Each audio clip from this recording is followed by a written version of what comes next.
Hello, leadership in 30 minutes. A time comes when a leader has to lead with conviction and without shame. It's a time that I described as leadership unleashed. Leadership unleashed. At such times, the action may look inappropriate, the action may look like aggression, the action may be uncomfortable for many, even for the followers of the leader. Yet, at that particular moment, the action is the right thing to do. The action is a display of true leadership. It's a bold display, a courageous display, but that many times is what we expect from true leaders. My name is Olatunji Shobodu, and today, welcome to Leadership in 30 Minutes. Leadership in 30 Minutes, our discussion today is Leadership Unleashed, and paraphrased as how to lead with conviction and without shame. How to lead with conviction and without shame. By way of reminder, as you can see, this program is brought to you by courtesy of Emmet Leadership Academy, where leaders are nurtured based on truth. And truth for us is found nowhere else than in the Word of God. Proven truths that work every time. And we're going to be learning from that source again today. Our primary source for drawing the nuggets for doing leadership right. So it's Leadership Unleashed. And today I'd like to take you to a particular event that will serve as our case study. That event is described in John chapter 2, from verses 12 to 22. I'd like to recommend that as a useful reading for you this morning. So what transpired there? What happened was that Jesus came into Jerusalem with his disciples, with his mother, with his sisters as well. And so he went to the temple, and lo and behold, what did he find? He found people who were selling cattle, who were selling doves. He found people there who were engaged in currency transactions. They were, exchanging currencies. And so he took a whip, he made a whip, and then descended on these same people and chased them out of the temple. All right. He, used his whip, um, engaged in a bit of a rough play, if you will, overturned the table of those who were engaged in currency trading. And he said, take these things out of here. Don't make my father's house a house of merchandise. Don't make my father's house a house of trading. Okay? That's what he did. That's what he did. And let's look at it for a moment. I'm sure if you read it, you probably won't think you can learn any leadership lesson from an event like this.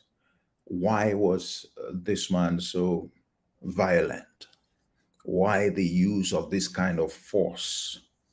After all, the people were just trying, to sort out their livelihood. I mean, what could have been wrong here? Well, the leaders of the temple did not even complain about that. You may even argue that maybe the leaders gave them the authority to do what they were doing there. So, what right or what authority did Jesus have to do the things that he was doing? In fact, the leaders were there as well, because if you read a bit, you know, if you read the entire story, you would see that the leaders actually asked him a question. They challenged him somewhat, saying, what authority do you have to do these things? But instead of standing against him and the action that he was taking, they were asking him to show them proof, to show them a sign that he had the authority to do what he was doing. Very interesting case study, I believe. Very interesting case study, I believe. And I would hasten to add or to hazard a guess that you are not likely to take an action like this in your leadership role. You probably would hesitate. You probably would, hold yourself back. You may never even think about, this kind of action as one that is appropriate for the kind of situation that you find here. You may, in fact, not even see anything wrong with it, just like, the leaders of the temple, who this was like a normal thing to them. Um, um, People come there, they sell.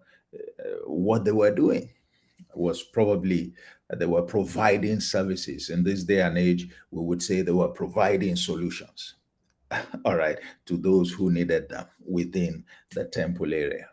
All right. Now, but let's begin to examine the issues, and let's begin to learn a couple of lessons. Let me put up uh, one submission here, that the right action in the wrong place is wrong. The right action carried out in the wrong place is wrong. What are we talking about? Yes, they were in the temple. Yes, they were providing services. I mean, what they were selling there were required for the sacrifice and for giving an offering, all right, in the temple. So the people who came to the temple had a need for the animals, to buy the animals for sacrifice in case they didn't bring from home. And some of them may even have thought over time that, oh, don't worry, let's go. When we get to the premises of the temple, we will find we would buy what we need from those who sell, as you probably have them do today as well in churches, and as you have them do in different places. um, and so, what are the two things that they typically need when they come into the temple? They may be asked to uh, uh, undertake a sacrifice, or they need to have uh, money to buy, the animal for the sacrifice, or indeed to give an offering. So it is true, you had a need for the providers of these two critical services. All right. They were right in terms of, are these services required? Yes, the services were required. Were they doing it, however, in the right place? No, they were doing it in the wrong place. There is no provision in the law of how things ought to be done in the temple that made for them to provide these services where they were cited. That was precisely the reason why Jesus moved against them. It was a move to enforce compliance with the terms and conditions of operating within the premises. Now, that Jesus chose to enforce the compliance was an act of boldness, but it was an act of leadership. Why? Because The temple leaders did not do anything. They may even have instituted and promoted and encouraged those activities, but they knew fully well that those activities were not right. They knew those activities were not right. Yes, the services were being provided, that were provided were needed, but they were not allowed to be provided within the premises of the temple. Okay. And knowing those leaders, they had a record of being hypocrites. They had a record of doing things according to tradition, no longer according to the rules that God had given. Does that sound familiar? Do you have those kinds of leaders today? Yes, you have those kinds of leaders today. Leaders who allow certain activities for reasons, for the pursuit of interests contrary to that of the organization. All right. Contrary to the mandate that they have been given. Some of them even, support and encourage activities, wrong activities, to seek favor or to enjoy favor from the people. They don't want to be seen as harsh. They don't want to be seen as undermining, the efforts of the people to meet their livelihood. But that's not what a leader does, because doing that is not in the best interest of the leader. In fact, in this situation, the fact that they were operating in non compliance with the rules of God for that atmosphere, for that environment, for that location, means that their benefits were being undermined. That is, if you come to a place and you are doing things the wrong way because the leaders have chosen, to look elsewhere, they may in fact be exposing you to just activity. So you do things and you don't get benefit. Why? Because you violate provisions, certain provisions. Okay, you are not allowed to sell. That's not the place. If you want to buy stuff, you buy it elsewhere. You prepare ahead of time. If you want to exchange currency, you do it ahead of time. You don't come and do it within the premises of the temple. Okay, it's not what leaders should allow.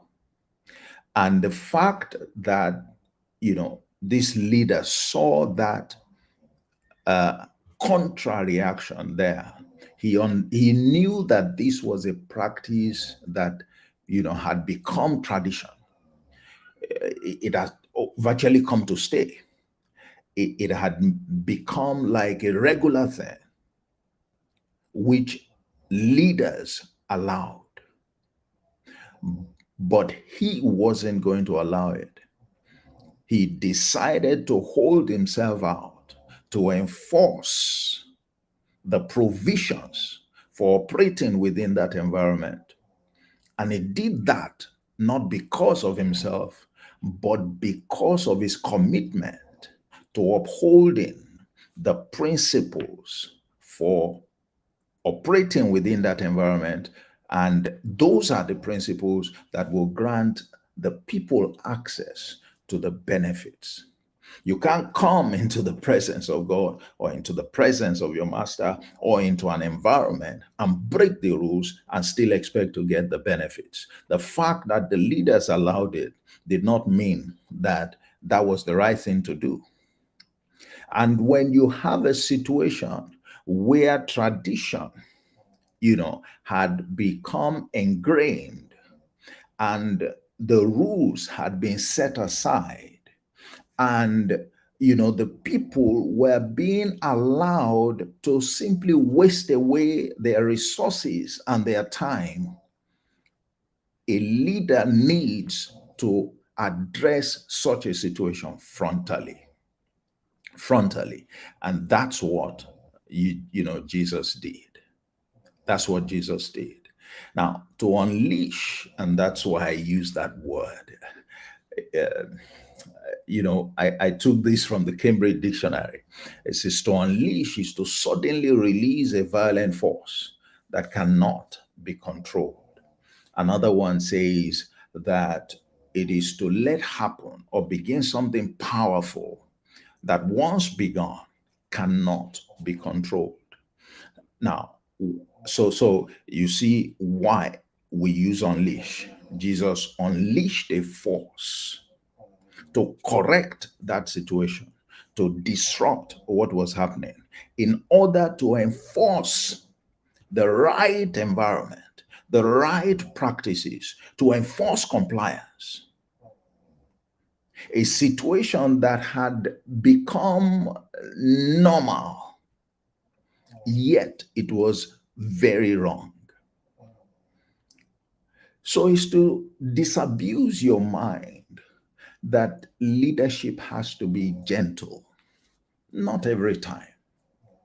There are circumstances where the leader has to come out forcefully against a practice that is not in the interest of the people. If you truly look at it, yes, he said, look, this is not what should happen here. My father's house is not a place for selling and buying. It's a house of prayer.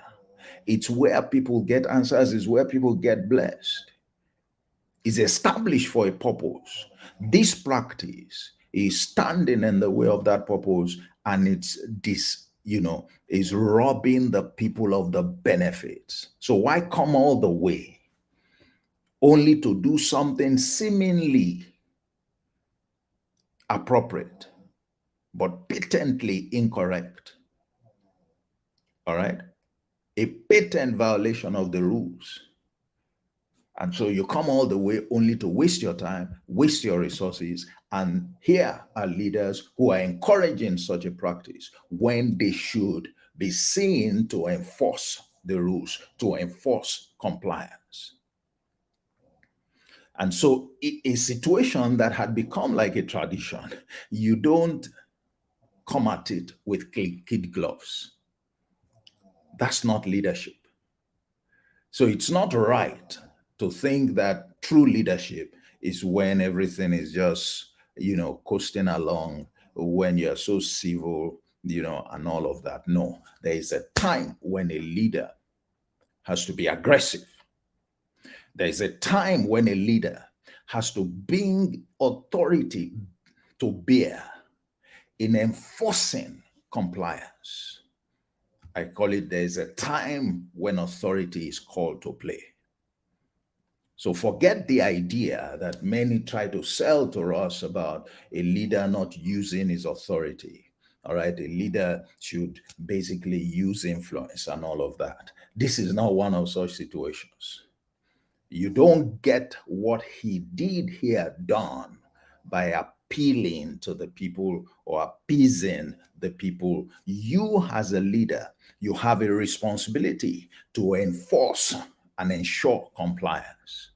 And so when you have a situation where contrary practices have become ingrained, have become like standard, have become like the normal thing, and they are working against the interest of the people themselves, which you have been given responsibility for, you need to act decisively. You need to act violently.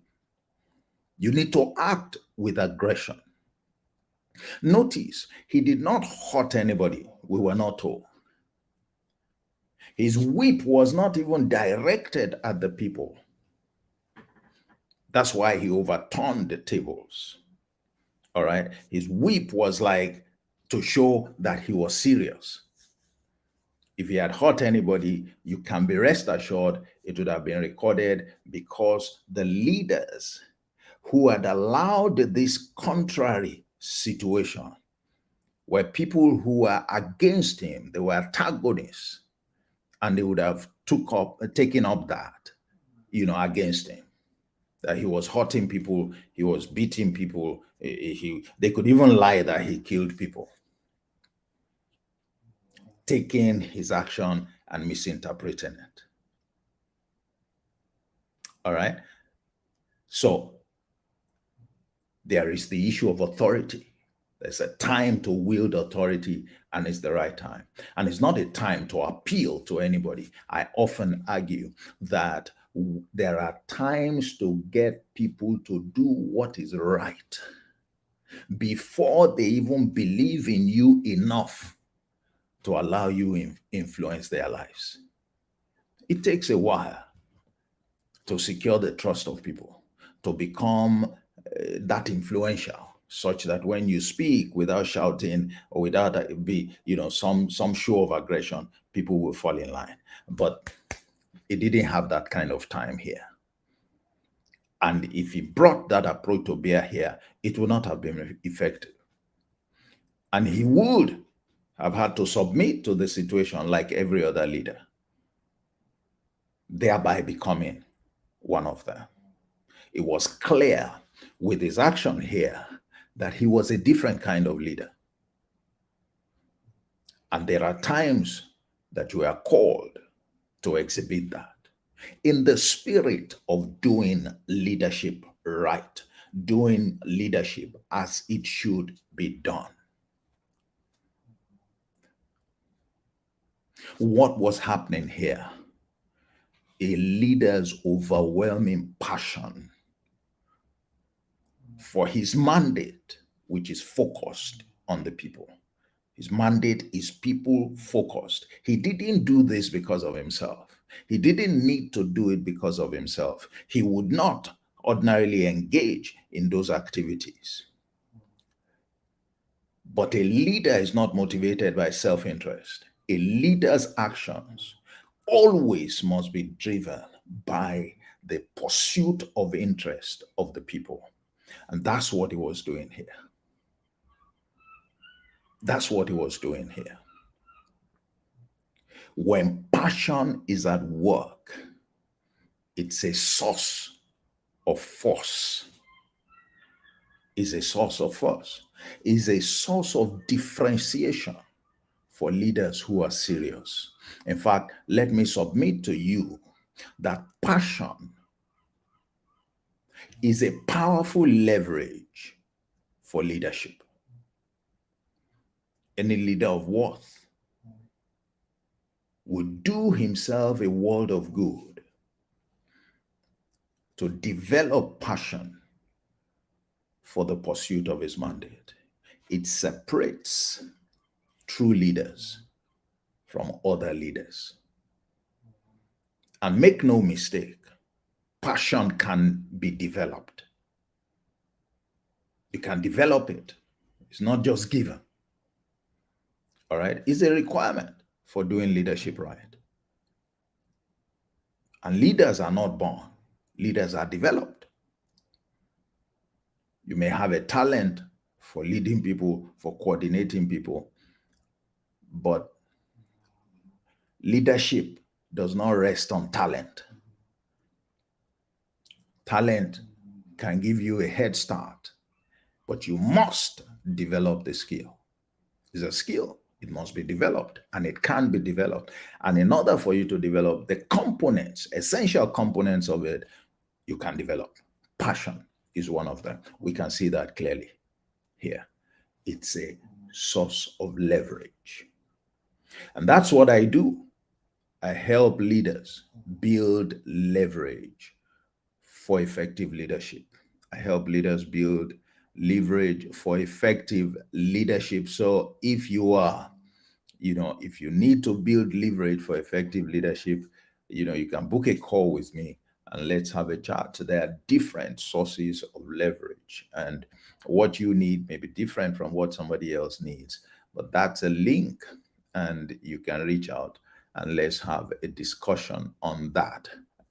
Everything for you that you want to acquire in life requires leverage, and you need to determine what the right leverage is for you to be able to realize that. And the same leadership is not exempted. So you can see that that's another point that we need to take. Okay, so authority is called to play. Passion is important. When it takes hold of you, some people call it zeal. You act in a manner that others may regard as inappropriate. But that's not correct. It's because they don't understand. Because the issue at hand is more important than the violent force that was brought to bear to effect correction. All right? That's the careful balance that we need to maintain. Now, one other thing that I'd like you to see here is that the reason that some of us wouldn't think of doing something like this is because it's risky. And so, and I bet that there are people who would be listening to me right now, who may be listening at any other time. When they think about it, they wonder, how could anybody possibly do this in this day and age? Yes, you can do it in this day and age. You can do it in contemporary times. You can do it when you have a good understanding of the risks associated with true leadership actions. Leadership, like every other responsibility, is not without risks. This is risky. All right? How do you move against, a fortress, a collection of people who have become used to something and who are supported by their leaders? There could be a pushback. There could be a backlash. Anything can come out of it. But that's the attitude of leaders. They understand the risks and they are willing to take the risks. Why? Like I said before, not because of them, but because in the pursuit of the interests of their people.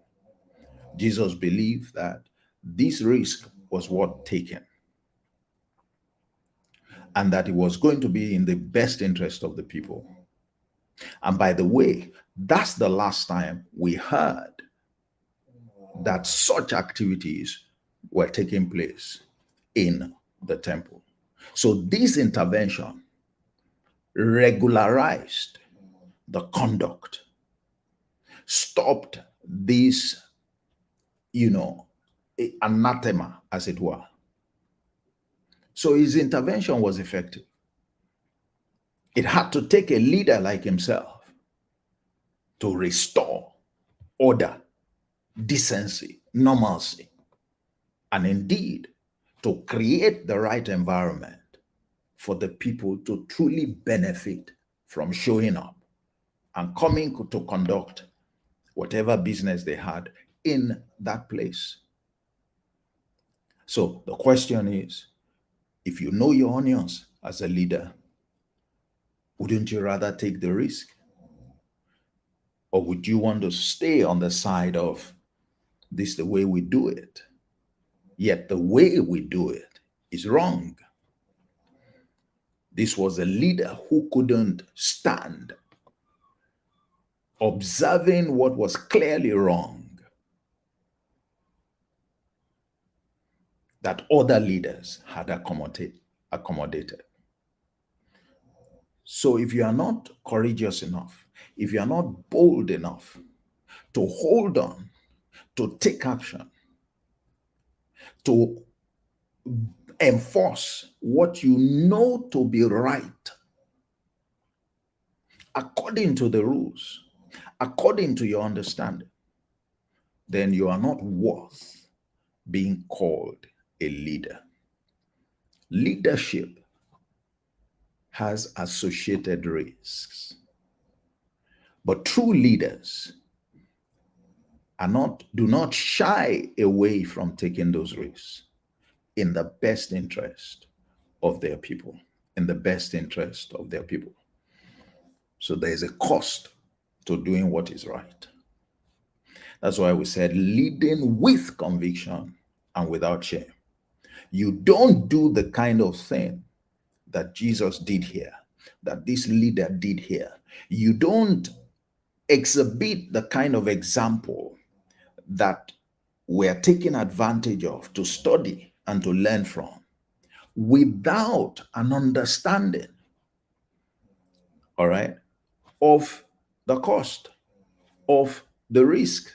He's the same one that says, you want to build a tower, you better sit down and count the cost so that you don't start what you cannot finish. So be rest assured, he knew that this was worth it, that he had what it took to enforce it. All right? And that's why he did. And that's why he did. That's why he did. There's a cost, all right, to doing leadership right. There's a cost to doing leadership right. And you better be prepared for it. I know that I can do this. I know instances similar to something like this, that I can take actions like this.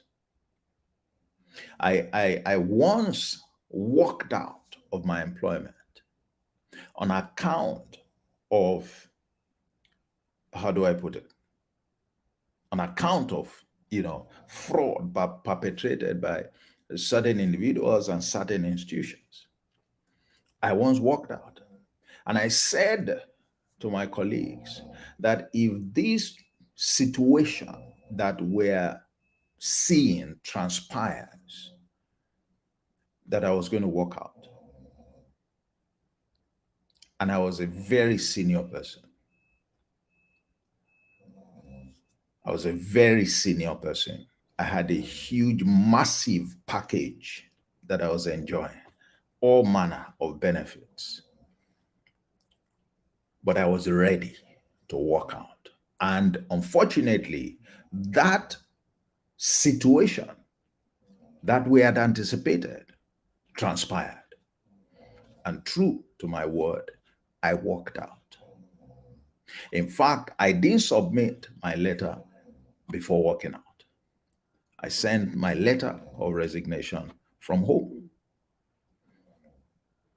I understood the cost. I understood that it was risky, but it was an action that needed to be taken if I was to live true to being authentic in my leadership role. I couldn't I could not remain behind and observing that kind of unfortunate situation, that was playing out. So you have to look at it. There are times that in our leadership role, we need to make a choice between what is right and what is harsh, between what is right and what is harsh.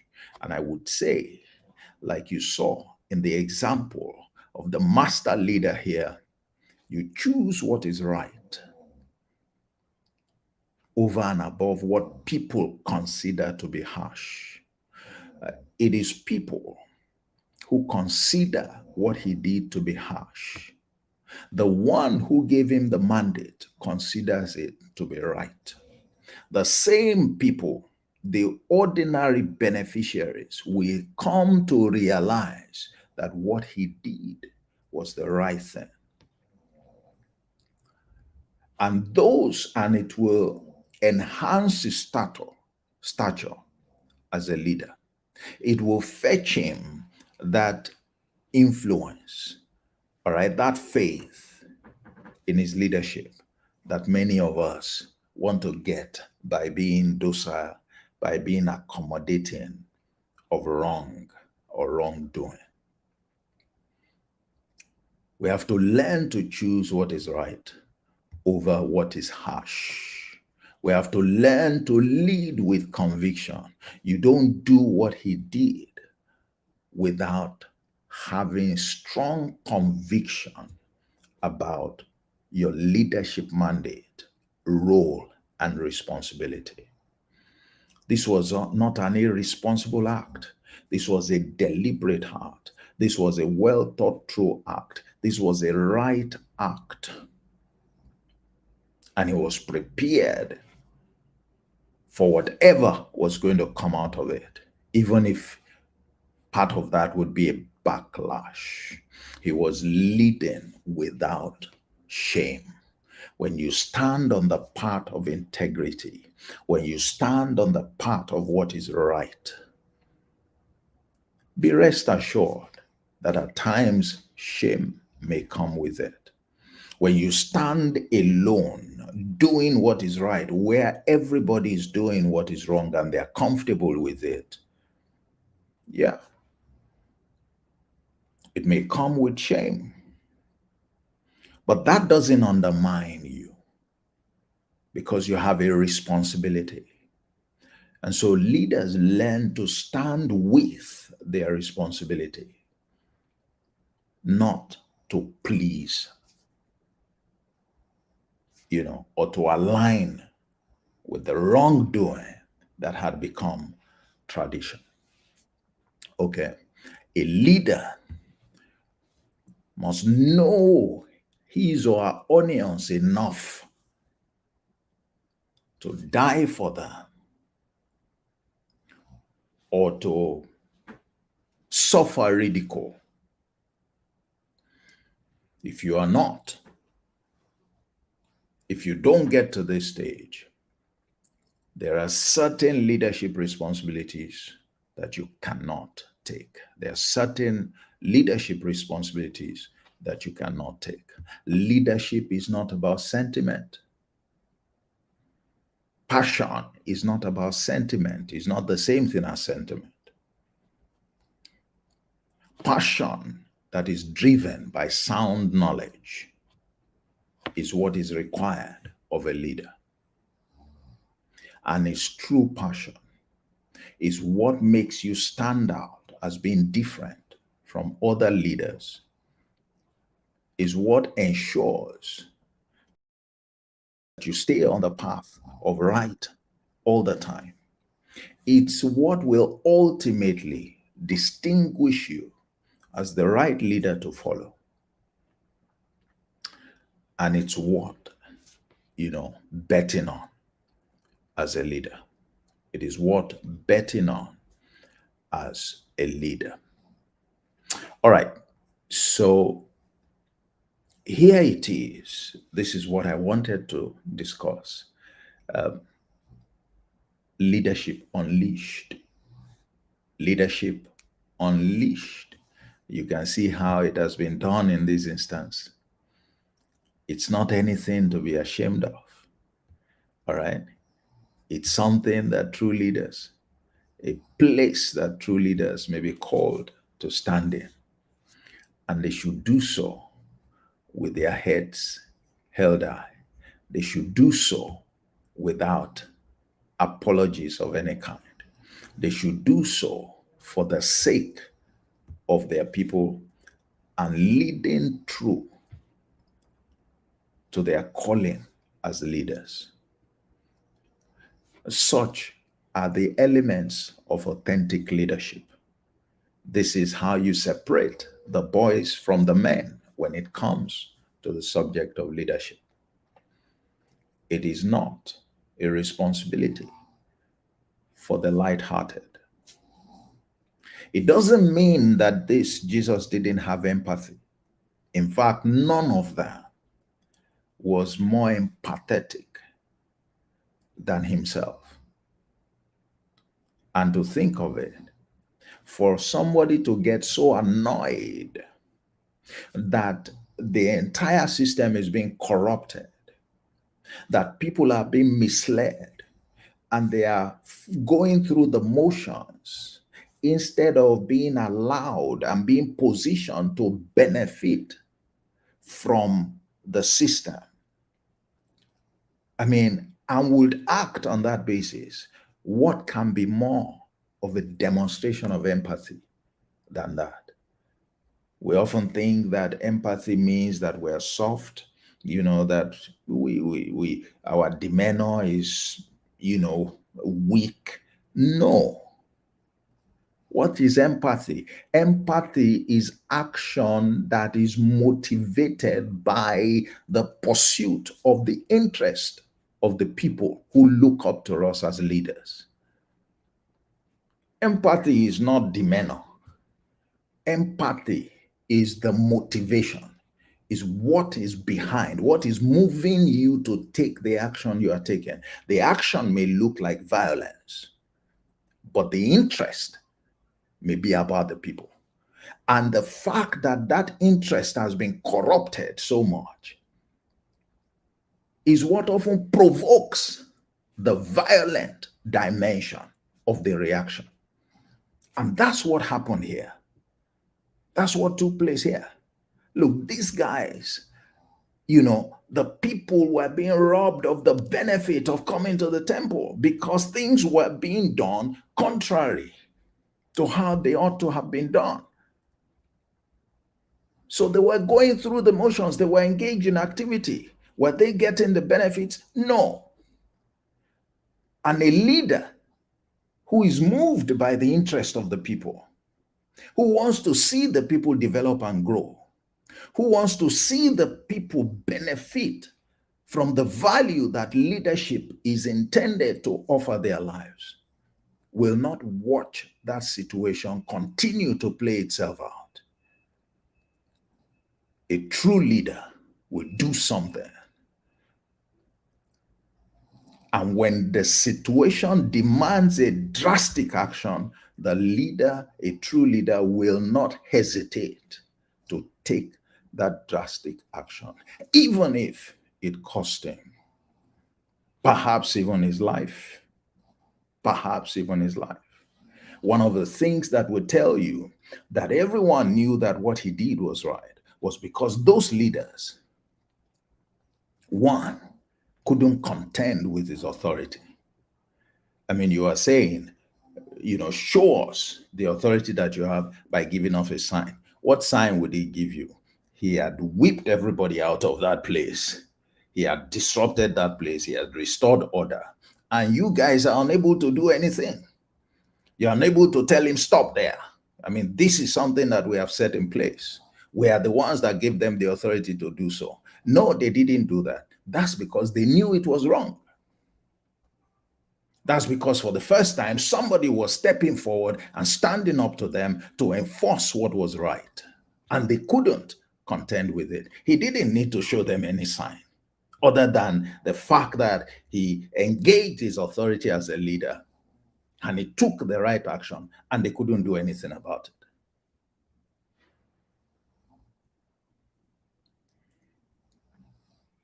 So for some people who may have been afraid that, this may be difficult to do, today, especially in today's world. No.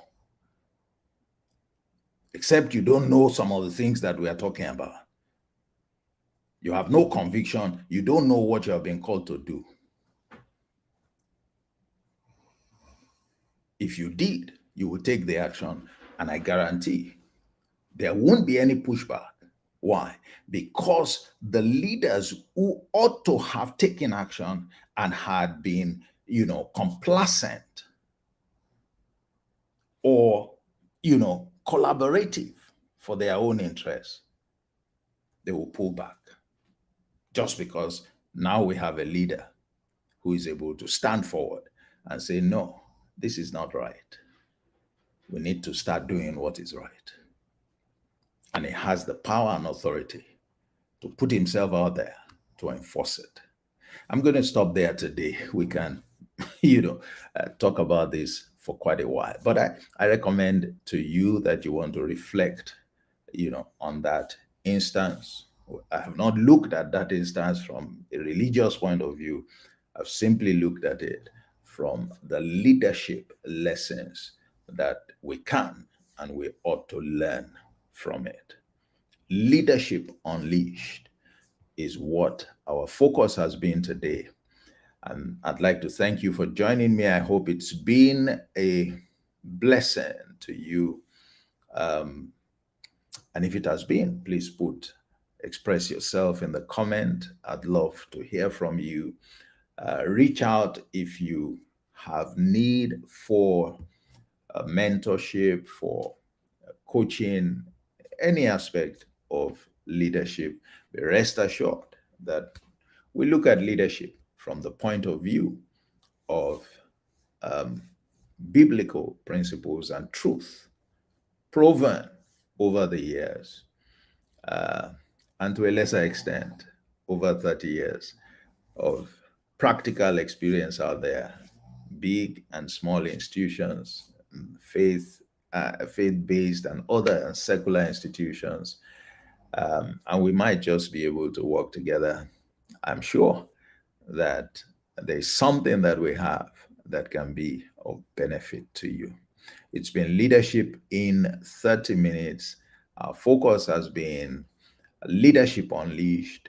My name remains Olatunji Shobodu, and I hope it's been worth your while spending time together um, over this period. Uh, if you have not subscribed to the channel, go ahead and do that. Explore other materials that we have also in the channel. And particularly recently, I completed a 9-day session on becoming authentic, how to become an authentic leader. You want to go through that, and you want to join the authentic leadership community, the community of professionals, who are committed to doing leadership with authenticity. That is, they conduct their activities as true leaders. And they know that that's not something that you accomplish overnight. That's something that you continuously work towards. And there is no greater leverage than authenticity in leadership. There is no greater leverage than being authentic, all right, in your leadership conduct. None. And so I encourage you, look out for that. Um, you would find the links in the description uh, area. Please go ahead. You find other materials as well. We're all about leadership and doing leadership right. Enjoy what remains of the rest of your week. God bless you. Thank you once again, and bye-bye.